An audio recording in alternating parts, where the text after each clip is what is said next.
Olá, pessoal!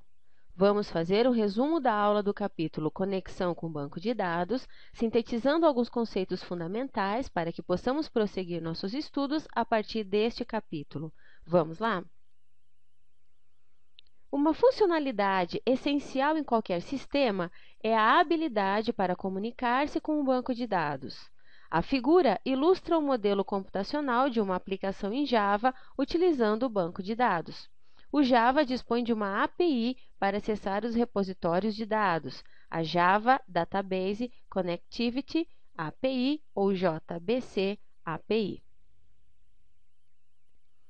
O JBC, ou Java Database Connectivity, foi desenvolvido em Java e tem como principais funcionalidades estabelecer a conexão com o banco de dados, executar comandos SQL, permitir a manipulação de resultados obtidos a partir da execução de comandos SQL, gerenciar transações, que são ações realizadas simultaneamente por um a um dos usuários conectados ao sistema gerenciador de banco de dados, capturar e possibilitar o tratamento de exceções relacionadas à conexão e utilização do banco. Nesta aula, utilizaremos como objeto de estudo o projeto da livraria Duque.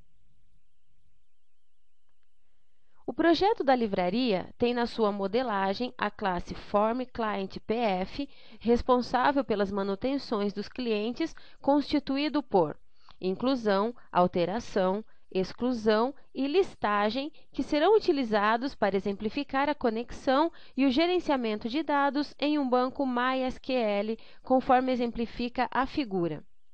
Na classe ClientPF, no qual será feita a conexão com o banco e o gerenciamento de dados, para termos acesso aos métodos do Java responsáveis pela interação com o banco de dados, deverão ser acrescentados os imports relacionados na figura apresentada. Para estabelecer a conexão com o banco, o método responsável, o getConnection, precisa de 4 informações: o driver JDBC, que será utilizado, nesse caso, o JDBC do MySQL, o endereço do banco desejado, cujo nome é livraria, o login e a senha de identificação no banco de dados, que não foram especificados. Nesse caso, o banco livraria contém uma tabela chamada clientes.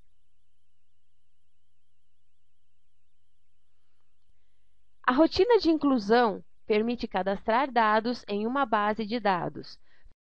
Veja o exemplo para cadastrar clientes.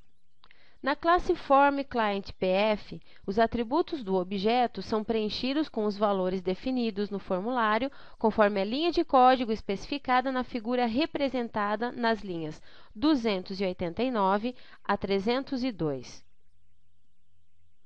Na classe ClientePF, o método incluir recebe um parâmetro do tipo ClientePF e realiza os comandos que podem ser visualizados conforme apresenta a figura.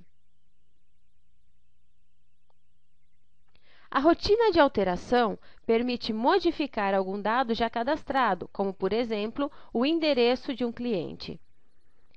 Na classe FormClientPF, para a alteração, os atributos do objeto ClientePF auxiliar são preenchidos com os dados do formulário nas linhas 309 a 323, como se observa na sequência ilustrada na figura.